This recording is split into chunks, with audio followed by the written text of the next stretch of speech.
नमस्कार दोस्तों, स्वागत है आपका रक्षा एकेडमी पर। मेरा नाम है शुभम और आज हम जो अपना नेक्स्ट टॉपिक अपनी लिस्ट पर डिस्कस करेंगे वो है basically the list of the governors in Madhya Pradesh. हमने प्रीवियस लिस्ट में बहुत सारी लिस्ट कवर करी जहाँ पर हमने speaker of India, president of India, prime minister of India, ये सभी लिस्टों को कवर करते हुए आज हम अपने जो इम्पोर्टेंट टॉपिक में आ गए। इसमें हम बात करेंगे list of the governors of Madhya Pradesh और साथ ही साथ कुछ ऐसे ब्रीफ फैक्चुअल फैक्ट्स पढ़ेंगे जो कि कॉन्स्टिट्यूशनल पॉइंट ऑफ व्यू से काफ़ी इंपॉर्टेंट होते हैं। किन कैसे आर्टिकल्स में पूछा जाता है अबाउट द गवर्नर।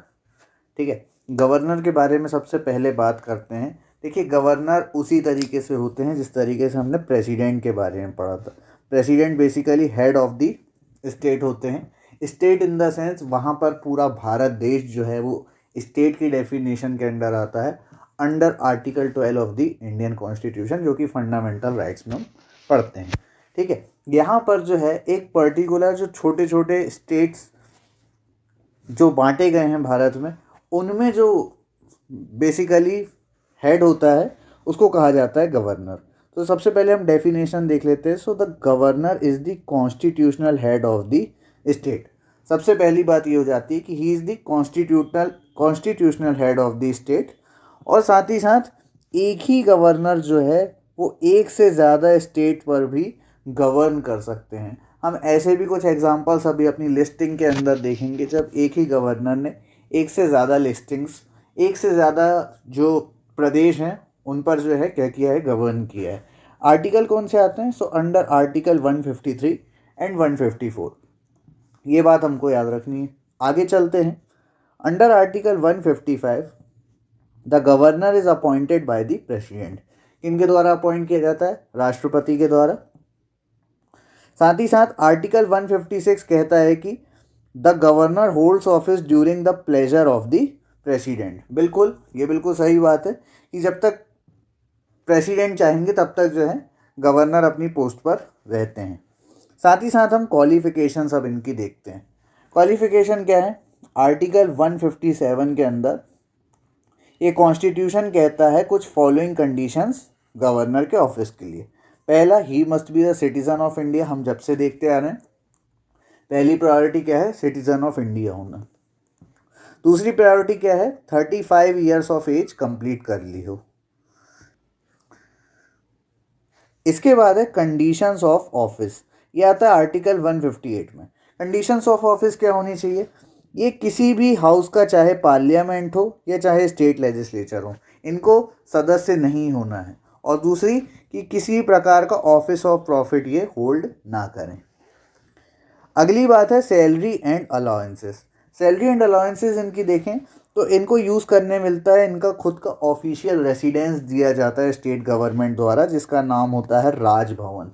हम जब राष्ट्रपति या प्रेसिडेंट के लिए देख रहे थे तो हमने सुना था राष्ट्रपति भवन, यहाँ पर क्या है? राजभवन।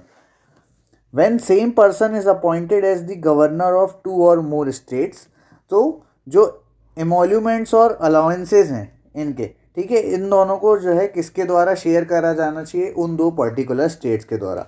एग्जाम्पल के तौर पर मान लेते हैं, जैसे कि कोई XYZ गवर्नर जो है मध्य प्रदेश के गवर्नर बने, साथ ही साथ वो एक्टिंग गवर्नर कहाँ के बन गए? कुछ समय के लिए उन्होंने चार्ज लिया उत्तर प्रदेश का। ऐसे में मध्य प्रदेश और उत्तर प्रदेश दोनों प्रदेशों की सरकार जो है एक रेशो के साथ इनको जो है इनका सैलरी अलाउंस एमोल्यूमेंट्स देगी। ठीक है, जैसा ही प्रेसिडेंट द्वारा डिटरमाइन किया जाए। सैलरी ऑफ गवर्नर की अगर बात की जाए सो approx 3.5 lakh per month. President की सैलरी की बात की जाए तो 5 लाख रुपीज़ पर मंथ दी जाती है। ओथ की बात की जाए, ओथ मतलब शपथ, आर्टिकल 159 के अंदर इनकी शपथ के बारे में दिया हुआ है। कौन दिलवाता है? Administered by the chief justice. लेकिन कहाँ का? Of the concerned state high court. जिस भी स्टेट हाई कोर्ट के चीफ जस्टिस हैं वो इनको शपथ दिलवाएंगे। या फिर अगर उनकी एब्सेंस है तो ऐसे में सीनियर मोस्ट जज होना चाहिए उस कोर्ट का, जिसको अपॉइंट करके जाएंगे चीफ जस्टिस। आगे की बात करेंगे, टेन्योर ऑफ गवर्नर कितना होता है? प्लेजर ऑफ द प्रेसिडेंट तक तो होते ही हैं, लेकिन आर्टिकल 156 क्या कहता है? The governor holds the office during the pleasure of the president. ये बात हमने देखी। इसी के साथ साथ ही may resign by writing under his hand address to the president. ठीक है, अगर इनको रेजिग्नेशन देना हो तो किसको देंगे? प्रेसिडेंट को देंगे। ये एक और हमने पॉइंट समझा। और साथ ही साथ holds office for a period of 5 years, तो 5 साल का इनका फुल टाइम जो है कार्यकाल या फिर टेन्योर होता है। अब हम देखेंगे powers and functions of the governor. Powers and functions इनको क्या दिए गए हैं? सबसे पहली बात की जाएगी एग्जीक्यूटिव पावर की। ठीक है, कार्यपालिका। तो executive power of the state जो होते हैं वो किसके अंदर वेस्टेड होते हैं? गवर्नर के अंदर। ठीक है, and shall be exercise by him, या तो डायरेक्टली या फिर indirectly through the subordinate officers. ठीक है, सो जो भी एग्जीक्यूटिव एक्शंस हैं गवर्नमेंट के, स्टेट गवर्नमेंट के, इन्हीं के नाम पर लिए जाते हैं। ठीक है, और साथ ही साथ ये रूल्स बनाते हैं ताकि और इजी एंड कन्वीनियंट ट्रांजैक्शन हो सके। गवर्नमेंट के जो भी गवर्नमेंट पॉलिसीज लाती है उसका ट्रांजैक्शन हो सके। साथ ही साथ advocate general of the state article 165 के तहत अपॉइंट करते हैं। State election commissioner, chairman and members of the state public service commission ये अपॉइंट करते हैं। और साथ ही साथ vice chancellors of the universities, इन सभी को कौन अपॉइंट करते हैं? The governor of the particular state. He can seek any information relating to the administration of the affairs, और सभी जो भी जानना चाहते हैं, जानकारी लेना चाहते हैं, वो किससे लेंगे? चीफ मिनिस्टर से। ठीक है, चीफ मिनिस्टर जो हैं क्या होते हैं? बेसिकली एक ब्रिज का काम करेंगे काउंसिल ऑफ मिनिस्टर और गवर्नर के बीच में। साथ ही साथ he acts as the chancellor of universities in the states. Madhya Pradesh में जितनी भी यूनिवर्सिटीज़ होंगी उनके चांसलर कौन होंगे? हमारे राज्यपाल। He also appoints the vice chancellor of the universities in the states. ठीक है, खुद चांसलर होते हैं, ऑटोमेटिकली जो है एक्स ऑफिशियो क्या बन जाते हैं? चांसलर बन जाते हैं। लेकिन जो वाइस चांसलर हैं उनको कौन अपॉइंट करेंगे? तो गवर्नर उनको अपॉइंट करेंगे। लेजिस्लेटिव पावर्स देखते हैं। ठीक है, लेजिस्लेटिव पावर्स क्या है? Governor is an integral part of the state legislature. Integral part क्यों है? क्योंकि जब तक बिल तब तक लॉ नहीं बनेगा जब तक उस पर गवर्नर के हस्ताक्षर या साइन नहीं हो जाएंगे। So he has the right of addressing and sending messages and of summoning, मतलब सत्र बुलाना, प्रोरोगिंग, ठीक है, सत्र का स्थगन करना, डिसॉल्व करना पूरा का पूरा स्टेट असेंबली, ये सब किन का पावर रहता है? गवर्नर का ये पावर रहता है। साथ ही साथ ही has the power to nominate 1 member of the Anglo Indian community to the legislative assembly of the state. लेकिन हम यहाँ पर एक छोटी सी बात याद रखेंगे, जो 104th कॉन्स्टिट्यूशनल अमेंडमेंट एक्ट आया है, ठीक है, इसके तहत क्या हुआ है? जो एंग्लो इंडियन वाला, जैसे कि लोकसभा में 2 सीट जो एंग्लो इंडियन के लिए हुआ करती थी और हर राज्य की जो विधानसभा उसमें 1 सीट हुआ करती थी। ठीक है, विधानसभा मतलब लेजिस्लेटिव असेंबली में 1 सीट हुआ करती थी। अब जो है 104th कॉन्स्टिट्यूशनल अमेंडमेंट एक्ट से ये प्रावधान को परमानेंटली जो है रिपील कर दिया गया या फिर हटा दिया गया। तो ये बात हम याद रखेंगे और पेपर में बहुत ही प्रोमिनेंटली तरीके से पूछी जा सकती है। साथ ही साथ अगला, he nominates 1/6 members of the legislative council. अब चूंकि मध्य प्रदेश में लेजिस्लेटिव असेंबली है, काउंसिल नहीं है, तो ऐसे में अगर हम यूपी का एग्जांपल लें तो यूपी में लगभग 80-90 के आसपास जो हैं सीट हैं लेजिस्लेटिव काउंसिल में। तो उसकी जो 1/6 हैं वो नॉमिनेट करके कहाँ से आएंगे? राज्यपाल द्वारा किए जाएंगे। ठीक है, art, science, literature, social service, और साथ ही साथ इसमें एक एक्स्ट्रा एड है कोऑपरेटिव मूवमेंट। ठीक है, इस बात को हम याद रखेंगे। इसके बाद अगला है फाइनेंशियल पावर्स क्या होते हैं। तो फाइनेंशियल पावर्स इनके हैं basically, he enables the state budget to be laid before the state legislature. ठीक है, बजट लाना होगा तो ये उसको उस प्रोसेस को इनेबल करवाते हैं। साथ ही साथ फाइनेंस कमीशन भी हर 5 साल में बनवाया जाता है इनके द्वारा, to review the financial positions of the panchayat and the municipalities. ठीक है, स्टेट का जो फाइनेंस कमीशन इनके द्वारा गठन करवाया जाता है।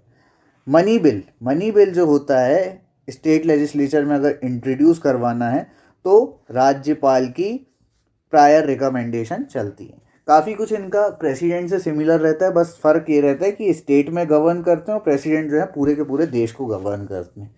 जुडिशियल पावर्स की बात की जाए तो under article 161 he can grant pardon, reprieve, respite, remissions of punishment.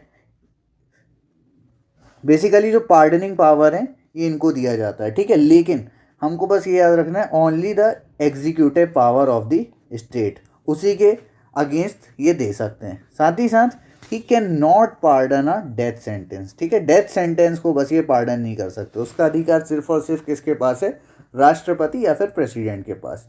अगर स्टेट लॉ ने भी किसी को डेथ सेंटेंस सुनाया हो तब भी इनके पास पार्डन का अधिकार नहीं है कि आप डेथ सेंटेंस को पार्डन कर सको।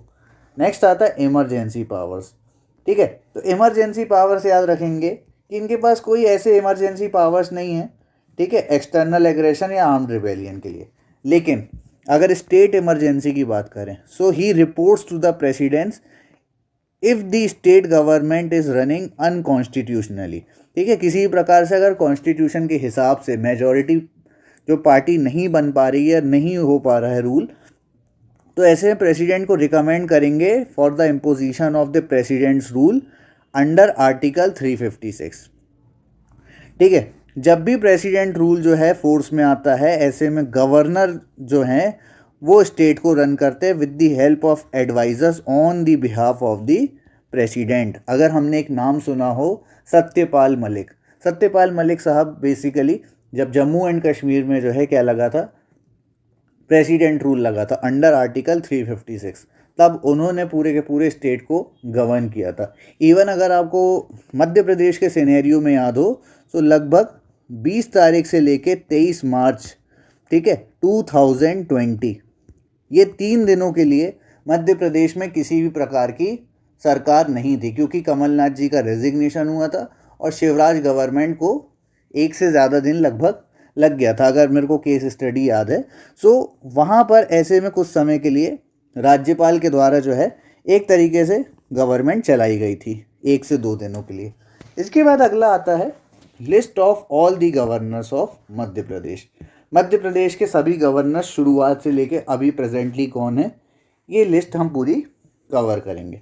सबसे पहले नाम आता है भोगा राजू पत्ताभी सीतारमैया, ठीक है, बी पत्ताभी सीतारमैया। तो ये बेसिकली जो है he was an Indian independent activist, साथ ही साथ political leader of Andhra Pradesh रह चुके हैं। मध्य प्रदेश के पहले गवर्नर, ठीक है, 1 नवंबर 1956 से लेकर 13 जून 1957 तक। तो इनका हमने टेन्योर देख लिया। फर्स्ट गवर्नर ऑफ मध्य प्रदेश 1956 से लेकर 1957 तक। अब इनके बारे में अगर और जाने so basically just a minute, देखिए, serving on the Congress working committee, और साथ ही साथ जब क्विट इंडिया मूवमेंट लॉन्च हुआ था 1942 में, ठीक है, Pattabhi Sitaramayya was arrested with the entire committee. Ahmedabad में इनका अरेस्ट हुआ था। साथ ही साथ इन्होंने एक अपनी diary, detailed day to day diary बनाई थी, जिसका जो है इम्प्रिजनमेंट के समय इन्होंने अपनी डायरी बनाई थी। बेसिकली इसको बाद में पब्लिश किया गया किस नाम से, फेदर्स एंड स्टोन्स। साथ ही साथ he was also the author of the history of the Congress, ठीक है, published in 1935 with an introductory note given by Rajendra Prasad, ठीक है। कुछ अदर पब्लिकेशन क्या है इनके, गांधी एंड गांधीज़म। तो ये कुछ बातें हमको याद रखनी, जैसे फेदर्स एंड स्टोन्स, ये पहला पॉइंट मिला। उसके अलावा हिस्ट्री ऑफ द कांग्रेस, ये दूसरा पॉइंट, और गांधी एंड गांधीज़म, इन्होंने इस प्रकार की कुछ किताबें लिखी थी। देखिए, he successfully ran for Congress presidency in 1948, ठीक है, 1948 में जवाहरलाल नेहरू जी की मदद से इनको जो है कांग्रेस का प्रेसिडेंट बनाया गया था। ही was the member of the JVP committee. JVP committee क्या है, तो हमको याद रखना है, जब बेसिकली स्टेट्स का कॉन्स्टिट्यूशन होना था, कॉन्स्टिट्यूट करने थे हमारे देश में स्टेट्स, तब भी इनका बहुत इंपॉर्टेंट रोल था। तो जेवीपी कमेटी में जवाहरलाल नेहरू, वल्लभ भाई पटेल और पत्ताभी सीतारमैया, ठीक है, जिन्होंने रीऑर्गेनाइजेशन ऑफ स्टेट को ठुकरा दिया था, किस बेसिस पर, लिंग्विस्टिक बेसिस पर, ठीक है। और साथ ही साथ इसके बाद पोट्टी श्रीमलू जो कि आंध्र प्रदेश के एक बहुत ही फेमस लीडर थे, उनकी डेथ हो गई इस सब सिनेरियो में। अगला नाम आता है हरि विनायक पाटस्कर का। हरि विनायक पाटस्कर जो हैं, he was the vice chancellor of the university of Pune, ठीक है, who was a member of the constituent assembly of India, जिसने हमारे देश का कॉन्स्टिट्यूशन बनाया। और साथ ही साथ he was the former governor of Madhya Pradesh. In 1963 he was awarded Padma Vibhushan. इनको पद्म विभूषण जो है second highest civilian award in the field of public affairs, ठीक है, इसमें मिला था। तो हमने देखा second governor of Madhya Pradesh रहे 1957 से लेकर 1965 तक। साथ ही साथ मिनिस्टर ऑफ सिविल एविएशन भी रहे जवाहरलाल नेहरू गवर्नमेंट में, और member of the constituent assembly. अगले लीडर आते हैं गवर्नर के तौर पर के.सी. रेड्डी। के.सी. रेड्डी जो है पहले चीफ मिनिस्टर रह चुके हैं कर्नाटका के, ठीक है। और साथ ही साथ थर्ड गवर्नर ऑफ मध्य प्रदेश 1966 से लेकर 1971। और जो पहला टेन्योर एक्चुअली इन्होंने 1965 से लेकर 1966 तक संभाला था, और दूसरा टेन्योर 1966 से लेकर 1971। अगला नाम आता है पी.वी. दीक्षित। पी.वी. दीक्षित जो हैं वो चीफ जस्टिस रह चुके हैं मध्य प्रदेश हाई कोर्ट के 1959 से लेकर 1969 तक, और साथ ही साथ मध्य प्रदेश के एक्टिंग गवर्नर भी रह चुके हैं। सो हम इनको चीफ जस्टिस वाली लिस्ट में भी देखेंगे। अगला नाम है Satyanarayan Sinha. Satyanarayan Sinha Indian National Congress politician और साथ ही साथ मिनिस्टर ऑफ पार्लियामेंट्री अफेयर्स भी रह चुके हैं। इसके अलावा fourth governor of Madhya Pradesh होते हुए इन्होंने इंदिरा गांधी गवर्नमेंट में मिनिस्टर ऑफ हेल्थ और जवाहरलाल नेहरू गवर्नमेंट में minister of information and broadcasting संभाला था डिपार्टमेंट। अगला नाम है N N Wanchoo. N N Wanchoo जो हैं he was the senior civil servant और साथ ही साथ गवर्नर रह चुके हैं केरला मध्य प्रदेश के, ठीक है। इनके बारे में बात की जाए तो fourth governor of Madhya Pradesh, साथ ही साथ देखिए मिनिस्टर ऑफ हेल्थ और minister of information and broadcasting. अगला नाम है सीएम पूनाचा। सीएम पूनाचा जो है ये चीफ मिनिस्टर ऑफ कुर्ग रह चुके हैं। साथ ही साथ sixth governor of Madhya Pradesh और रेलवे मिनिस्टर रह चुके हैं किसके समय में, इंदिरा गांधी गवर्नमेंट में, ठीक है। अगला नाम है B D Sharma. B D Sharma who was popularly known as Pandit ji, और साथ ही साथ चीफ मिनिस्टर रह चुके हैं हरियाणा के, गवर्नर रह चुके हैं उड़ीसा और मध्य प्रदेश के। इनके बारे में कुछ ये पॉइंट्स हम याद रखेंगे, ठीक है। सेवंथ गवर्नर ऑफ मध्य प्रदेश। अब इनके टेन्योर देखिए, पहले 1980 से 1981, वापस से 1981 से 1983, ठीक है, और फिर से 1983 से 1984। तो इन्होंने 3 बार टेन्योर को संभाला, ठीक है। नेक्स्ट नाम आता है जीपी सिंह, गुरु प्रसन्न सिंह। ही was the chief justice of the Madhya Pradesh high court 1978 से 1984। साथ ही साथ एक्टिंग गवर्नर ऑफ मध्य प्रदेश भी रह चुके हैं 1981 1983 में, और साथ ही साथ chairman of the Madhya Pradesh law commission, ठीक है। मध्य प्रदेश विधि आयोग या फिर मध्य प्रदेश लॉ कमीशन के भी चेयरमैन रह चुके हैं 1990 से लेकर 1992 तक, और इसी के साथ साथ Lokayukta of Madhya Pradesh from 1992 till 1997। Next जो है वो है के एम चांडी। के एम चांडी इंडियन पॉलिटिशियन रह चुके हैं जो कि गवर्नर कहाँ कहाँ के रहे हैं, गुजरात, मध्य प्रदेश और साथ ही साथ यूनियन टेरिटरी ऑफ पुडुचेरी, ठीक है। Is also the former president of Kerala Pradesh Congress party and chairman of rubber board, ठीक है। रबर बोर्ड भी कहाँ पड़ता है, केरला में आता है। 8th governor of Madhya Pradesh from 1987 till 1989, ठीक है। उसके पहले 1984 से 1987 में भी मध्य प्रदेश गवर्नमेंट में गवर्नर रह चुके हैं। नारायण दत्ता ओझा जो हैं he was the chief justice of Madhya Pradesh high court. He was the acting governor of the Madhya Pradesh in December 1987, और साथ ही साथ acting chief justice of Allahabad high court रह चुके हैं, ठीक है। अगला नाम है सरला ग्रेवाल, जो कि हमारे लिए बहुत इंपॉर्टेंट है क्योंकि first female governor of Madhya प्रदेश रह चुकी हैं। ठीक है, और साथ ही साथ second female Indian administrative officer IAS of India. ठीक है, गवर्नर ऑफ मध्य प्रदेश 1989 से 1990 तक रह चुकी हैं। फिर MA खान जो कि बेसिकली इंडियन पॉलिटिशियन। ठीक है, मोहम्मद शफी कुरैशी ये भी जो हैं क्या रह चुके हैं, गवर्नर रह चुके हैं। इसके बाद अगला नाम आता है इंपॉर्टेंट, भाई महावीर। भाई महावीर जो है he was an Indian politician who was the governor of Madhya Pradesh. साथ ही साथ ही वॉज अ प्रचारक of RSS Rashtriya Swayamsevak Sangh and serve as the leader of Bharatiya Jana Sangh और भारतीय जनता पार्टी। ठीक है, बहुत सारी किताबें उन्होंने पुस्तकें लिखी और मेंबर भी रह चुके हैं राज्यसभा के। ठीक है, जो 12th गवर्नर ऑफ मध्य प्रदेश रह चुके हैं, इनके बारे में हमने जानकारी ली। अगला नाम है राम प्रकाश गुप्ता। राम प्रकाश गुप्ता जो हैं चीफ मिनिस्टर रह चुके उत्तर प्रदेश के और साथ ही साथ गवर्नर ऑफ मध्य प्रदेश। ठीक है, he was the leader of Bharatiya Janata party और साथ ही साथ भारतीय जनसंघ पर भी कुछ समय के लिए संभाला। ठीक है, राम प्रकाश गुप्ता जो है 13th governor of Madhya Pradesh, साथ ही साथ इनका याद रखना है 19th chief minister of Uttar Pradesh भी रह चुके हैं, क्योंकि उत्तर प्रदेश में भी जो है इनका रोल था इम्पोर्टेंट। और first deputy chief minister of Uttar Pradesh भी इनके नाम पर रिकॉर्ड है। कृष्णा मोहन सेठ जो हैं he was N retired from Indian army और साथ ही साथ गवर्नर ऑफ छत्तीसगढ़, मध्य प्रदेश और त्रिपुरा, इन 3 जगह पर गवर्नर रह चुके हैं। ठीक है, कृष्णा मोहन सेठ। इनके बाद अगला नाम क्या है, बलराम झाकड़। बलराम झाकड़ जो है, ठीक है, हमने इनका नाम स्पीकर ऑफ लोकसभा में भी देखा था और साथ ही साथ गवर्नर ऑफ मध्य प्रदेश भी।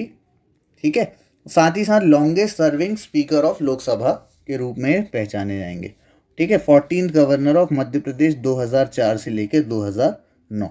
गवर्नर ऑफ गुजरात, इनको एडिशनल चार्ज मिला था, जैसा कि हमने शुरू में पढ़ा कि एक या एक से ज़्यादा राज्यों पर भी जो है एडिशनल रोल मिल सकता है किसी एक गवर्नर को।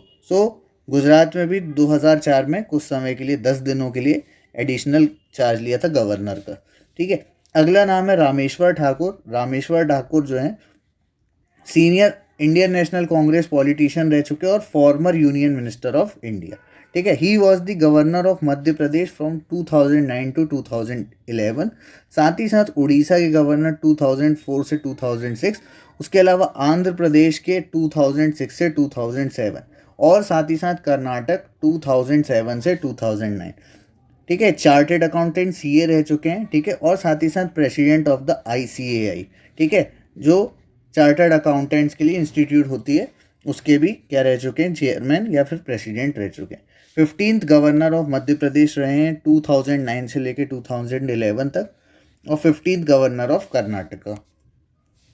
अगला नाम है राम नरेश यादव। राम नरेश यादव जो है चीफ मिनिस्टर ऑफ उत्तर प्रदेश रह चुके हैं। सबसे पहले तो हमको ये बात याद रखनी है। साथ ही साथ he was from Janata party, लेकिन बाद में इन्होंने कांग्रेस ज्वाइन कर ली थी। और गवर्नर ऑफ मध्य प्रदेश ये 2011 से लेकर 2016 तक रहे हैं। ठीक है, 16th governor of Madhya Pradesh, साथ ही साथ गवर्नर ऑफ छत्तीसगढ़ और 10th chief minister of Uttar प्रदेश। तो ये इनके बारे में हम जानकारी याद रखेंगे। अगला नाम क्या है, ओम प्रकाश कोहली या फिर OP कोहली। OP कोहली जो है फॉर्मर गवर्नर ऑफ गुजरात, लेकिन मध्य प्रदेश में जो है इन्होंने एडिशनल गवर्नर के तौर पर संभाला था। ठीक है, भारतीय जनता पार्टी से इनका संबंध है और मेंबर ऑफ राज्यसभा भी रह चुके हैं 1994 से 2000 तक। अगला नाम second female governor of Madhya प्रदेश आनंदीबेन पटेल। ठीक है, देखिए सबसे पहले अभी रिसेंटली ये गवर्नर ऑफ उत्तर प्रदेश हैं और इसके पहले गवर्नर ऑफ मध्य प्रदेश भी रह चुकी हैं। साथ ही साथ first female chief minister of Gujarat, ये बात इनके बारे में हम ज़रूर याद रखेंगे। ठीक है, और मेंबर ऑफ भारतीय जनता पार्टी हैं ये। He was the cabinet minister of education from 2002 to 2007। ठीक है, सो गवर्नर और साथ ही साथ 15 चीफ मिनिस्टर और first women chief minister of Gujarat रह चुकी हैं। इनके बारे में ये बातें हम याद रखेंगे। ठीक है, इसके बाद आते हैं लालजी टंडन। लालजी टंडन जो है इंडियन पॉलिटिशियन जो कि 28वें गवर्नर रहे हैं मध्य प्रदेश के, और साथ ही साथ 28 गवर्नर रहे कहाँ के, बिहार के, ठीक है। मेंबर ऑफ पार्लियामेंट भी रह चुके हैं 1996 से लेकर 2014 तक, और साथ ही साथ leader of opposition of the legislative assembly of Uttar Pradesh from 2003 to 2007। तो इनका ये भी इंपॉर्टेंट रोल है कि ये लीडर ऑफ अपोजिशन रह चुके हैं उत्तर प्रदेश में, ठीक है। He was the member of Bharatiya Janata party, ठीक है, और साथ ही साथ अटल बिहारी वाजपेयी के बहुत अच्छे फॉलोअर्स में से एक थे। 18th governor of Madhya Pradesh हमने देखा 2019 से लेकर 2020 तक, और साथ ही साथ 28th गवर्नर ऑफ बिहार 2018 से लेकर 2019 तक। इसके बाद जो अब हमारे करेंट गवर्नर हैं इस समय, मंगू भाई छगन भाई पटेल, ठीक है। तो ये जो है 19th गवर्नर है मध्य प्रदेश के। पहली बात तो हमको याद रखनी कौन सा नंबर है, 19th नंबर। साथ ही साथ he is the leader of Bharatiya Janata party from Gujarat, और साथ ही साथ स्पीकर भी रह चुके हैं गुजरात लेजिस्लेटिव असेंबली के 2014 में, ठीक है। He had earlier served as a cabinet minister in the government of Gujarat, ठीक है। इनको जो है नवसारी कॉन्स्टिट्यूएंसी से इलेक्ट हुए थे और 19th गवर्नर ऑफ मध्य प्रदेश हैं, ठीक है। इनको 6 जुलाई 2021 को प्रेसिडेंट ऑफ इंडिया द्वारा करेंट गवर्नर मध्य प्रदेश का बनाया गया। सो 18th governor of Madhya Pradesh from, देखिए 29 जुलाई 2019 से लेके 1 जुलाई 2020 तक, और साथ ही साथ 28th गवर्नर ऑफ बिहार भी ये रह चुके हैं। सो इसी के साथ हमने आज अपने कवर किया गवर्नर की पूरी लिस्ट। हमने पहले गवर्नर से लेके करेंटली कौन गवर्नर चल रहे हैं, और साथ ही साथ कॉन्स्टिट्यूशन में क्या क्या प्रावधान है इसके बारे में जाना। उम्मीद करता हूँ काफ़ी चीज़ें पसंद आई होंगी। टिल देन मिलते हैं अपने नेक्स्ट लेक्चर में, तब तक के लिए thank you and have a nice day.